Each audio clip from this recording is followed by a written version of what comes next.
Mr. Speaker, an impeachment process is a vital process of holding public officers, state officers, accountable.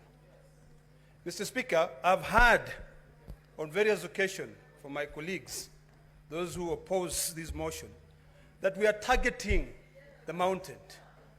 I beg to differ, and I do so with the following findings. There is a lot of movement in the chamber. Mr. Speaker. Honorable senators, and Senator Kina's. Let's take our seat, please.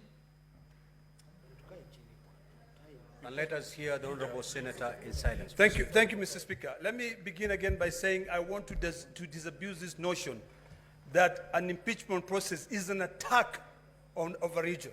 It is not. It is a constitutional process that this House has been given the task to be able to hold public officers accountable. Today, we are discussing the impeachment of a deputy president. Tomorrow, we might be discussing the impeachment of a president.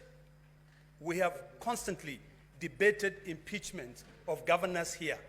I've never had, at one given time, when people come up and say we are targeting a particular community. We are not, Mr. Speaker.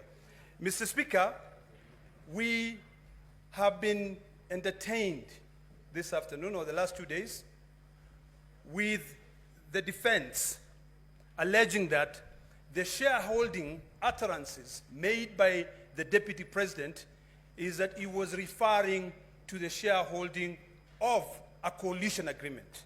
And Mr. Speaker, we were demonstrated here that the Kenya Kwanza coalition agreed upon how they can be able to share different, positions in government.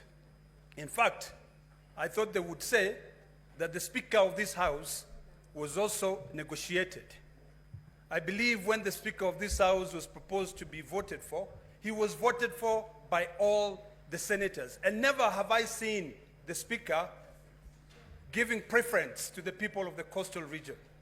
So, Mr. Speaker, I find I'm not convinced by the defense that the shareholding being uttered by the deputy president is based on a coalition agreement.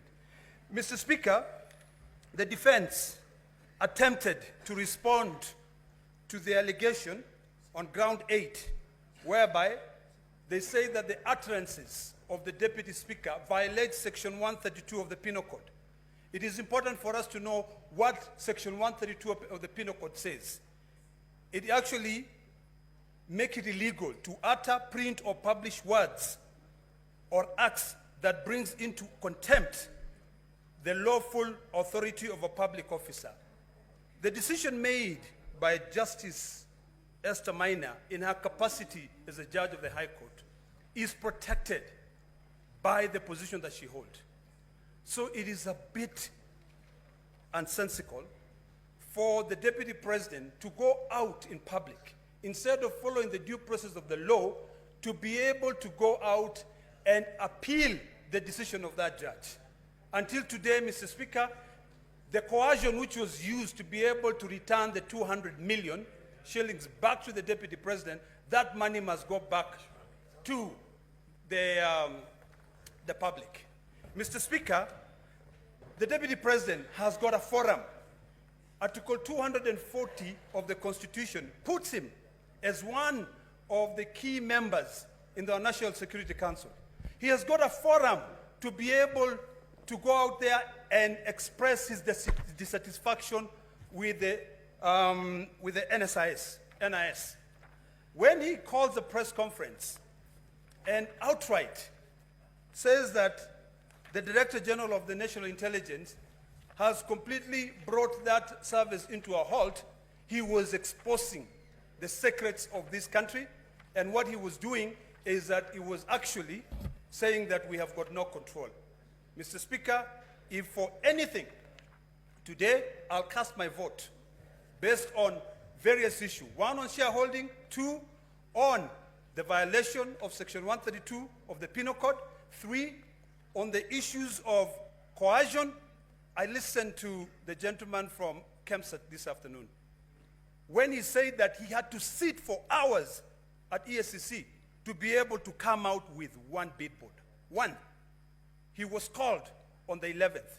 When the defense were trying to justify that, instead of actually reading the recommendation made by the Senate, they were going through the submissions of one of the witnesses who appeared before my Committee of Health. So, Mr. Speaker, I'm convinced.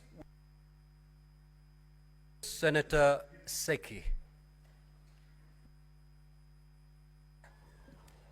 The senator was elected by the people of Kajiado. Thank you very much.